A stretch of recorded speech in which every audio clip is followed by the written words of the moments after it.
আসসালামু আলাইকুম রহমতুল্লাহি আবরকাতুহ। সম্মানিত দর্শক শ্রোতা মণ্ডলী, আল্লাহ রাব্বুল আলামিন পবিত্র কালামে মাজিদে ইরশাদ করেছেন, বিসমিল্লাহির রহমানির রহিম, মা আতাকুমুর রাসূলু ফাখুযু, তোমরা আমার রাসূলের আনিত বিধানগুলো পালন করো।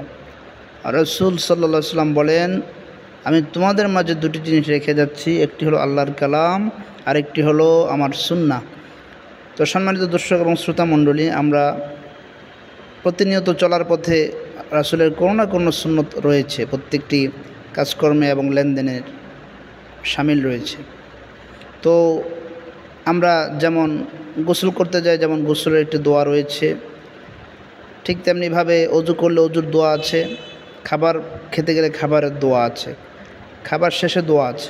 ঠিক তেমনিভাবে আমরা যখন ঘুমোতে যাওয়ার পূর্বে আমাদেরকে একটি রাসূলের সাল্লাল্লাহু আলাইহি সাল্লাম আমাদেরকে একটি দোয়া পাঠ করতে বলেছেন, আল্লাহুম্মা বিসমিকা আমুতু ওয়া আহইয়া। আমরা যখন ঘুমোতে যাই তখন আমাদের রুহটা তখন বিচ্ছিন্ন হয়ে যায়, তখন এই রুহটা বিভিন্ন স্থানে ঘোরাফেরা করতে থাকে। তখন অর্থাৎ আল্লাহর নামে আমরা ঘুমালাম, আল্লাহুম্মা বিসমিকা, আল্লাহ আপনার নামে, আমুতু আমরা মরে গেলাম, ও আহইয়া এবং আপনি আমাদেরকে জীবিত করুন।